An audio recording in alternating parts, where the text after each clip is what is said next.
Seja bem-vindo, seja bem-vinda a mais um episódio do Acordo Entre Nós. Hoje estou aqui recebendo uma colega que vai falar sobre due diligence, que é um tema super atual, mas que vai trazer aí grandes formas de resolver acordos, negociações para pessoas físicas e jurídicas. Hoje está aqui comigo a doutora Daniele Ciríaco, que é advogada, especialista em direito imobiliário e que é sócia da Ciríaco e Ciríaco Advogados. Daniele, seja muito bem-vinda. É um prazer receber você aqui, trazendo esse tema, porque o direito imobiliário tem muitos nós que, se de repente conhecidos, eles acabam sendo desatados. Obrigada, André. Eu agradeço o convite de estar aqui participando desse projeto tão bacana, capitaneado por você. E é realmente uma alegria para mim estar aqui batendo um papo sobre esse tema que eu adoro, que é o direito imobiliário, e, sobretudo, com enfoque na due diligence imobiliária, que tem impacto direto aí para tantas pessoas físicas e jurídicas e para garantir a segurança de operações imobiliárias. O que é essa due diligence? O que é, né? Porque é um nome que é em inglês, eu não gosto muito desse inglês, eu prefiro, né? Eu gosto de desmistificar Porque mesmo fica esse termo. essa ideia do inglês aí. O que é isso? Exatamente por ser um termo estrangeiro, né, alcunhado lá nos Estados Unidos. Em 1933, ele foi acunhado por uma lei federal, Securities Act, o nome dessa lei, Oi, galera, do tudo em mercado. inglês. Ela foi promulgada para proteger investidores em transações em mercado de capitais, né, proteger investimentos. Esse era o objetivo dessa lei e, ao longo do tempo, pegamos emprestados esse conceito, tanto para o direito empresarial, como para também as transações imobiliárias. E por que isso, né? Porque a due diligence, ela nada mais é do que uma investigação minuciosa sobre documentos fiscais, legais, jurídicos, tanto sobre o imóvel quanto sobre as partes envolvidas nessa transação. E aí, você falou, assim, que é importante para a pessoa física, é importante para a pessoa jurídica. Vamos começar aqui. Por que é importante para a pessoa física? Por que para mim, se de repente for alugar um imóvel, comprar um imóvel, por que é importante essa due diligence? O que é que esse serviço traz? Perfeito, André. A due diligence nada mais é do que um check-up geral antes de eu fechar o negócio. Então, para a pessoa física, ela vai responder perguntas como: aquele vendedor, ele é mesmo o proprietário, titular daquele imóvel? Ou, de repente, existe algum passivo oculto sobre aquele bem? Existe alguma dívida do vendedor que possa, porventura, impactar nessa negociação, naquele bem que está sendo transacionado? Essas e outras perguntas são respondidas, e por essa razão que é tão importante para poder mapear riscos, antecipar cenários e aí garantir a segurança da operação. Ou seja, esse mapeamento de riscos acaba fazendo com que evite problemas futuros judiciais ou até mesmo problemas em que você precise contratar advogado para conciliar, para fazer acordo, para negociar, porque quando aquela ideia do trazer o remédio ou trazer a vacina, então a due diligência eu vou comparar aqui como se fosse uma vacina, eu vou efetivamente verificar todas as condições de um negócio para saber se de fato aquele negócio vai ser válido dentro daquela transação, digamos, imobiliária para a pessoa física. E quando eu falo de pessoa jurídica, o que é que diferencia essa due diligence na pessoa física, na pessoa jurídica? Onde é que a pessoa jurídica se encaixa nisso? Na verdade, a lógica é a mesma, tá? Mas o que vai diferenciar um e outro é a profundidade da análise. E não é nem por questão de ser pessoa física ou jurídica, mas em negócios mais complexos, como, por exemplo, uma incorporação imobiliária, uma implantação de um loteamento, eu preciso, de fato, analisar questões mais profundas. E isso passa, por exemplo, até por questões ambientais, urbanísticas, questões de uso e restrição do solo, coeficiente de aproveitamento que vai dizer ali qual é o potencial construtivo daquele imóvel.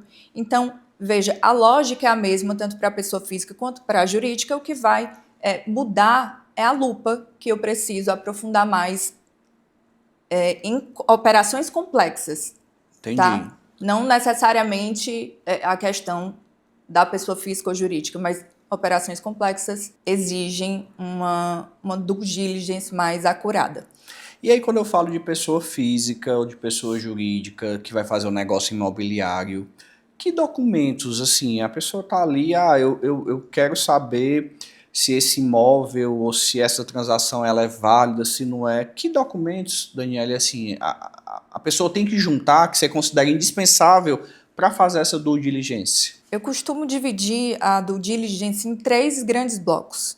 Tá? O primeiro deles é a questão em que a gente vai avaliar ali a regularidade do imóvel. Primeiro eu vou observar a matrícula do bem, a matrícula atualizada do imóvel, isso é importante dizer, não vale uma antiga não. E por que eu vou avaliar a matrícula? Porque ali é como se fosse uma certidão de nascimento do bem, né? A identidade daquele bem, ela vai identificar quem é o proprietário do bem atual, ela vai identificar se pende algum ônus ou gravame sobre o imóvel e vai contar toda a cadeia dominial do bem. E aí a gente fala de matrícula, tá?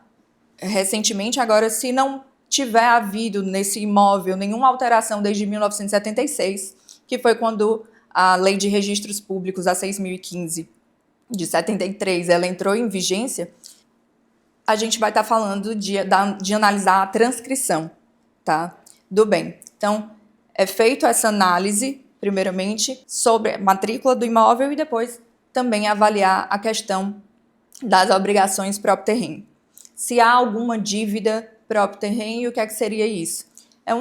Nada mais é do que as obrigações que acompanham a coisa, acompanham o imóvel, independente de quem as possui, independente do proprietário. Tá? Como, por exemplo, IPTU, cotas condominiais, taxa de lixo, foro. Né? Eu preciso mapear, fazer um levantamento das certidões fiscais vinculadas ao imóvel, certidão negativa do município, para eu levantar e mapear se há algum débito com relação a isso. E no caso de condomínio, eu preciso também da certidão negativa de débitos condominiais, expedida pelo síndico ou pelo administrador regularmente constituído. Entendi. É interessante observar que, assim, obviamente eu estou aqui aprendendo junto com vocês, tá? Porque direito imobiliário não é minha área, né? Não é minha área de foco principal, é direito de família e etc. Mas nos processos de família a gente se depara muito com essa questão do direito imobiliário porque perpassa na minha percepção e na minha prática jurídica.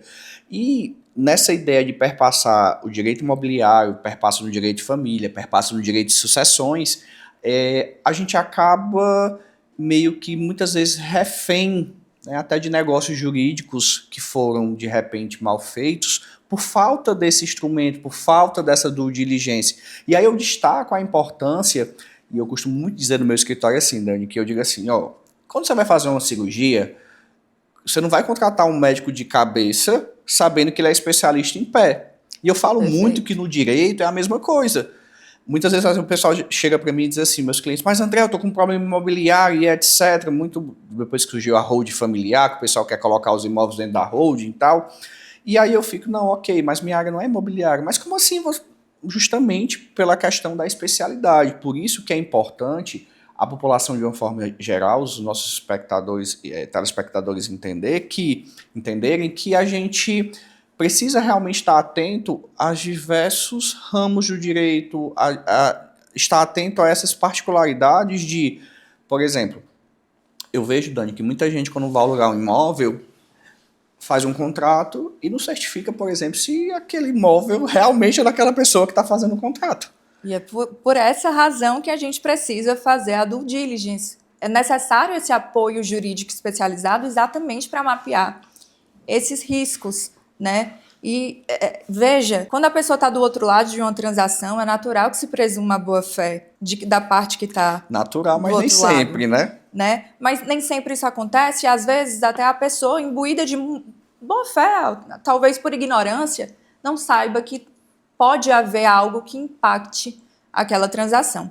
E aí, retomando a documentação que a gente estava conversando, eu falei do primeiro bloco, eu falei que eram 3 blocos, falei do primeiro e preciso falar dos dois outros, né?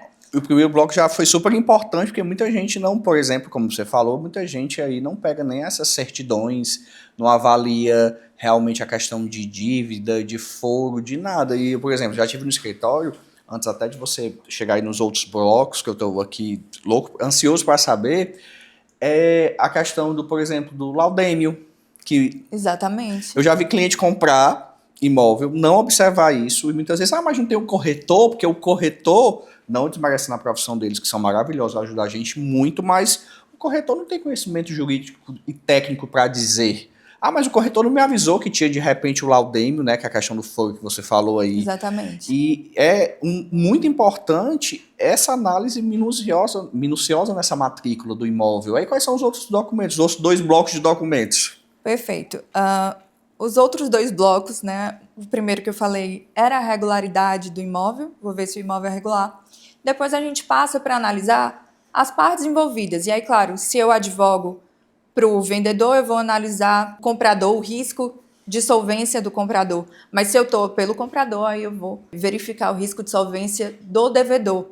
E eu vou me ater a esse porque passa mais do que uma análise só puramente financeira, análise de crédito, né? É necessário verificar, também fazer um levantamento de todas as certidões, tá? Forenses, de distribuição civil, criminal, trabalhista do vendedor, para ver se há alguma ação real ou pessoal repersecutória que possa, porventura, impactar aquela propriedade, reduzir aquele vendedor à insolvência a ponto de prejudicar a operação. Nesse momento também precisa ser avaliado a questão do regime de bens, né? O estado civil do vendedor. E aí você imagina, você deve lidar muito com situações como essa. O vendedor se diz solteiro, mas na verdade é casado e no regime da comunhão parcial de bens. O Código Civil diz que é necessária a vênia conjugal nesses casos, à exceção da separação absoluta. Então, veja, são questões que aparentam ser simples, mas são super complexas, né? E aí, sem a observância desses pequenos requisitos, eu posso ter minha operação invalidada. Entendi. E aí vamos para o bloco 3, que é a análise ambiental e urbanística. Não é toda a operação que se costuma fazer essa análise porque é algo mais robusto. Quando é que ela é necessária, essa análise? Nós costumamos fazer em operações mais estruturadas, operações mais complexas, como incorporação, ou um contrato de locação build to suit, que envolve um capital maior investido, loteamentos, né? E aí, o porquê? Eu vou mapear questões de uso e restrição do solo, vou mapear coeficiente de aproveitamento, que vai me dizer qual é o potencial construtivo daquele terreno, dentre outras questões. Eu preciso conformar as questões de uso e ocupação daquele solo para o meu projeto. Então, é o momento que se verifica a viabilidade do projeto, verifica se há algum passivo ambiental, se porventura aquele imóvel ele tiver, o que está sendo objeto da transação, ele estiver em um patrimônio tombado, ele tiver um tombamento, né? Será que eu estava esperando por isso? Então, tem várias questões que precisam ser analisadas e devem ser analisadas na due diligence. Bacana. E aí, muita gente vai para a ideia do, mas eu já vou, de repente, quando eu estou na compra do imóvel, eu já vou pagar o corretor, já vou pagar aí a matrícula para botar no meu nome. Como é que a gente conseguiria, Daniele, como é que você demonstra para o cliente a importância da due diligence? Porque muita gente acha assim, mais um gasto, para que eu vou ter esse gasto? Eu costumo dizer que de nenhuma maneira a due diligence deve ser vista como custo, mas como estratégia. E se quiser avaliar pela perspectiva financeira, ela deve ser vista como investimento, né? O que separa uma transação frágil de uma transação previsível e segura. E isso porque a due diligence ela não serve só para mapear os riscos encontrar problemas para inviabilizar a transação. Não é esse o objetivo. Mas, uma vez que eu mapeei os riscos, eu antecipei os cenários, eu vou poder estruturar mecanismos contratuais inteligentes para proteger aquele capital que está sendo investido e garantir a segurança da operação. Ou pelo menos mitigar os riscos. E aí, como é que eu posso fazer isso? É possível que se estruture, por exemplo, garantias contratuais ou cláusulas suspensivas, resolutivas do contrato, condicionando o saneamento daquela pendência, daquele vício, tá? Para a continuidade do contrato. Então, veja a importância de mapear antes e garantir que aquele valor que está sendo aportado, ele não vai ser perdido. Ali, eu realmente vou estar adquirindo um patrimônio sustentável no tempo. Tá? É segurança jurídica, isso. É tão essencial. Jurídica, e eu diria que também é uma segurança emocional, porque você pensa assim, vou investir num imóvel, ou como pessoa física ou como empresa, investir num lote e de repente achando que iria ter algo para minha vida ou para a vida da minha empresa e de repente sou surpreendido com questões que ninguém estava esperando. Porque eu costumo dizer que quando o pessoal quer vender, né, tanto quem está querendo vender e o corretor ali não vai muito para essas questões, quer saber se vende, né? E eu acho que a due diligence, como bem colocado por você, que eu acabei de aprender, achei super bacana, ela traz realmente essa segurança e essa paz para evitar realmente que nós aconteçam e que sejam depois difíceis de desatar, porque nós sabemos que muitas vezes buscar o judiciário em algumas situações que não foi feito previamente acaba por demandar financeiramente, ou seja, de repente o investimento no início de uma due diligence faria com que você não gastasse 3, 4, 5 vezes mais para poder resolver um problema quando acontecesse. Perfeito. Eu até costumo devolver a pergunta, porque é muito comum essa pergunta, não é um custo extra? Os clientes, sim, eles vêm com essa narrativa. E aí eu devolvo. O que sai mais caro? Você investir numa diligência prévia, que vai te dar uma segurança, ou enfrentar anos de litígio com risco, inclusive, de perder o seu patrimônio, né? Esse é um ponto que eu acho crucial, eu entendo como crucial para a análise, para a compreensão mesmo da importância dessa diligência prévia. E aí, você tocou num ponto interessante, de que é muito mais comum do que a gente imagina essa questão de pôr em xeque um imóvel por conta da falta dessa análise prévia. Vou dar um exemplo, tá? Caso concreto, um imóvel que seja objeto de inventário, para a gente poder fazer uma interlocução na sua área. Vamos lá. Um imóvel objeto de inventário. Pode ser uma oportunidade incrível, sabemos, ou simplesmente um passivo oculto esperando acontecer. Isso porque é necessário que se averigue antes. Tem inventário? Foi aberto o inventário? O inventário está formalmente representado pelo inventariante? Há alvará judicial para a venda daquele imóvel? Porque a gente sabe que quando é aberta a sucessão com evento morte, o patrimônio do de cujus vira um todo indivisível. E eu não posso considerar nenhum bem singularmente, né? A exceção de que seja um único bem do espólio. Então, preciso mapear tudo isso para eu garantir a segurança da operação. E tenho casos em que hoje o cliente responde porque deixou de observar uma dessas questões e hoje enfrenta um litígio. Ou seja, essa cultura de procurar pelo advogado especialista só quando o problema já estoura, né? E não para prevenir litígios futuros. E não antecipadamente a minha ideia de vacina e remédio, né? Eu gosto de fazer as coisas, né, trazer essas analogias simples. E aí tu tocou num ponto super importante, né? Eu achei super interessante, porque, por exemplo, no meu escritório, muita gente procura assim, doutor André, a gente fazendo inventário, queria vender a minha parte aqui, eu queria dispor, às vezes é um herdeiro único ou 2 herdeiros, enfim. Queria dispor aqui desse imóvel para eu vender e etc. Vamos fazer um contrato de gaveta. Então, mas ele sabe que ele vai precisar... Bom, primeiro, está todo mundo de acordo? Todos os herdeiros estão de acordo? Há algum incapaz, algum herdeiro incapaz ou menor? veja, tem alvará judicial, não tem esse contrato de gaveta. Será que o comprador está sabendo que seria, imagino eu, que pelo menos uma seção de direitos hereditários iriam fazer aí, né? Provavelmente. Mas será que não tem dívidas?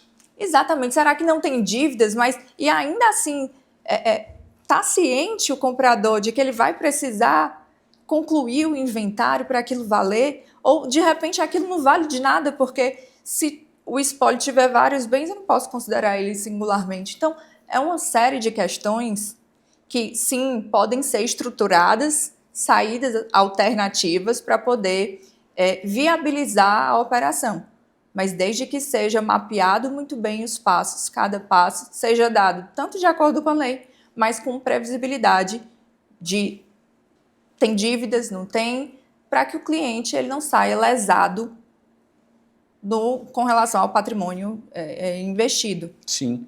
E é interessante, vou confessar aqui uma coisa para ti e para vocês, que embora eu seja advogado e tenha alguns entendimentos, não sou especialista em direito imobiliário, como eu disse, quando eu conversei com a Daniele sobre os temas e tal, ela deu essa ideia, aí primeiramente eu pensei assim, sinceramente, menina, a pessoa gastar com isso, olha a minha ideia, mesmo enquanto advogado, mesmo entendendo a necessidade de fazer acordos, mesmo entendendo a necessidade de a gente prevenir, remediar, né, a questão da vacina e do remédio, porque justamente a falta de informação, ou seja, eu como uma pessoa instruída, poderia dizer assim, não, mas tem que fazer, mas quando a gente começou a conversar sobre o tema, aí depois eu fui dar uma lida no tema, eu disse, olha que bacana, ou seja, eu não sabia disso, eu não sabia.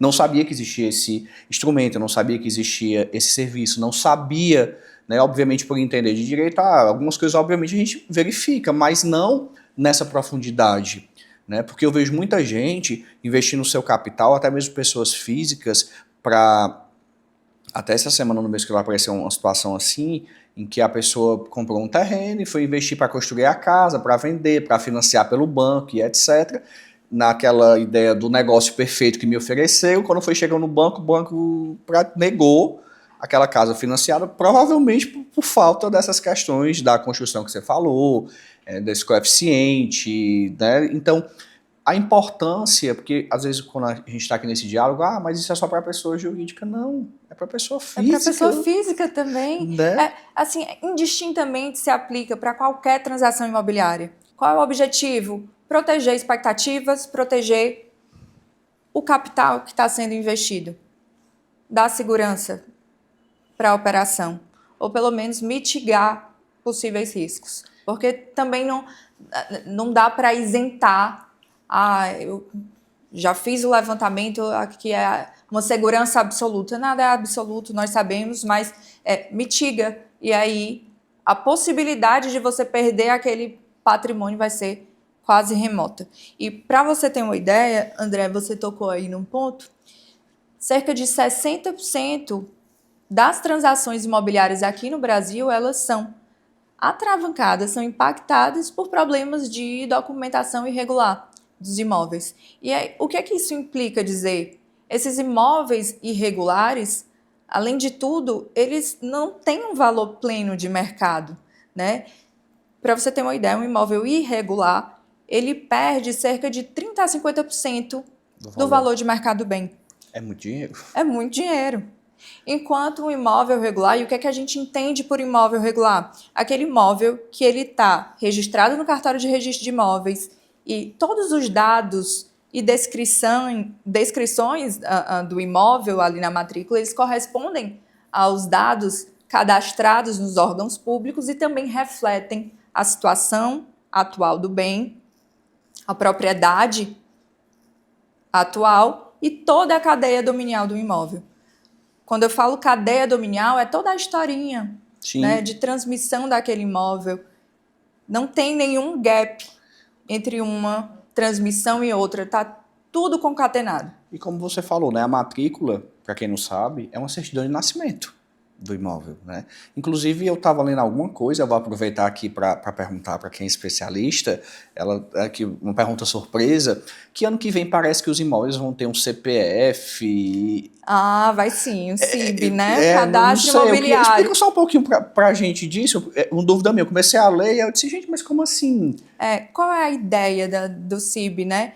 Basicamente, é mapear todos os imóveis do Brasil num cadastro que seja único. Tipo o CPF da gente. Tipo CPF, né? A ideia é essa, ainda está sendo muito discutido, porque vai precisar georreferenciar, vai precisar do valor atualizado daquele imóvel, e aí é uma discussão.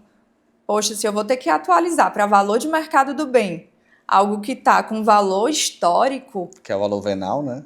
Exatamente. Eu vou recolher agora imposto sobre aquele valor, então tem muita discussão quente aí a ser posta Mas a ideia é sempre, de uma certa forma, eu falo que a gente vem evoluindo enquanto sociedade, enquanto população, mas o governo sempre vai achando formas de deixar a gente mais preso dentro de uma cadeia para não deixar a gente sair, no sentido de que tudo da gente hoje em dia é muito bem fiscalizado, né? E a cada dia, né, me corrija se eu estiver equivocado, a criação disso vem muito, na minha percepção, de uma forma de fiscalizar melhor, né? De trazer mais uma forma de, talvez, impostos. Na verdade, André, tem esse ponto, mas eu vejo como positivo, tá? A questão da CIB. Por quê? Porque uma vez que eu consigo mapear e georreferenciar cada imóvel e ter esse cadastro, eu vou evitar, por exemplo, ter 2 assentos distintos de um mesmo imóvel. Isso não é incomum. Ter 2 matrículas que se ocupam de uma mesma área. Entendi. Tá? Sobreposição de matrículas. Isso dá muito problema, mas é muito mais comum do que se imagina. Perfeitamente. E aí, encaminhando aqui para o final do nosso bate-papo, infelizmente, eu vou trazer aqui uma última pergunta. Que dicas práticas, Daniele, você daria para a pessoa que pretende comprar um imóvel? Assim, o que é que, poxa, obviamente, procurar due diligência, procurar um advogado especialista, eu sei que é a primeira, e já vou adiantar, mas assim, a pessoa, eu já quero procurar o advogado com alguma documentação, que dicas você daria para uma pessoa que vai comprar um imóvel, para não ter essa dor de cabeça no meio da transação, né? Porque muitas vezes descobre várias dores de cabeça no meio de uma transação, onde você muitas vezes já deu a entrada daquele imóvel, já pagou o sinal, e também tem umas questões do sinal, enfim. Mas que dicas você traz para a pessoa que vai comprar um imóvel? A dica principal você já antecipou. Roubei a fala dela. Façam uma diligência prévia, façam due diligence antes de fechar toda e qualquer negociação. Procurem um apoio jurídico especializado, tá? Não só para solucionar problemas, mas para evitá-los. Tenham essa cultura. E aí, claro, partam da matrícula atualizada do bem, porque é esse o documento que vai contar toda a historinha. Descubram, identifiquem qual é o regime de bens do vendedor, peçam a certidão de casamento, peçam toda a documentação, tirem certidões fiscais para mapear a questão dos passivos ocultos. Isso, óbvio, não adianta você estar munido de toda essa documentação que nós já conversamos e relacionamos aqui. É preciso o apoio jurídico especializado para que ele faça os links, tá? O mapeamento completo. Façam diligência prévia, protejam o capital de vocês, essa é a maior dica, com certeza. E também é interessante falar, assim, na minha visão aqui, conversando com você, que o advogado especialista como você, né, em direito imobiliário, que faz a due diligence, eu já falando aqui errado, mas a ideia de que esse mesmo profissional vai conseguir acompanhar toda essa transação. E se de repente acontecer um problema no curso dessa transação, esse advogado especialista vai conseguir ajudar, negociar, trazer soluções consensuais para resolver aquela situação. Perfeitamente. E o mais interessante é que isso seja feito antes de assinar o negócio. Mas é claro que há um acompanhamento, a gente chama de post-closing, né, que é um acompanhamento após fechada a negociação até a efetiva transação, né? O pagamento e a tradição do bem. Perfeito. Daniele, foi um prazer receber você. Eu quero recebê-la aqui outras vezes para a gente trazer outros temas, né, sobre direito imobiliário, porque eu sei que é um tema muito vasto, tem muitas dúvidas. Muito obrigado pela sua participação e que você possa estar aqui outras vezes, né, falando para todo mundo sobre o direito imobiliário. E Daniele, se as pessoas quiserem te encontrar para saber mais sobre direito imobiliário, quero contratar a Daniele, onde é que as pessoas te acham? Bom, a rede social, @Ciríaco e Ciríaco ADV, ou no meu pessoal, @CiríacoD. E aí, né, temos também os contatos do escritório que posso deixar aqui, Pode. tá? É o 3262-3336. Inclusive os contatos da Daniele vão estar aqui embaixo no vídeo, onde a gente vai, né, referenciar ela, tá? Daniele, mais uma vez, muito obrigado. Foi um prazer enorme ter você aqui. O prazer é todo meu, André. Eu agradeço pelo bate-papo, pela presença e pelo convite de estar aqui mais uma vez. É muito bom disseminar esse conhecimento e sedimentar para quem está do outro lado a importância desse tema. Tá? Eu acho que prudência e previsibilidade aqui é a palavra-chave. Sim. E eu espero ter contribuído de alguma forma aí para desatar esse nó. E essa prudência, essa previsibilidade ajuda exatamente a desatar os nós que existem, né? E é muito importante. Galera, é isso. Até o próximo episódio. Foi um prazer estar com vocês aqui. Até o próximo.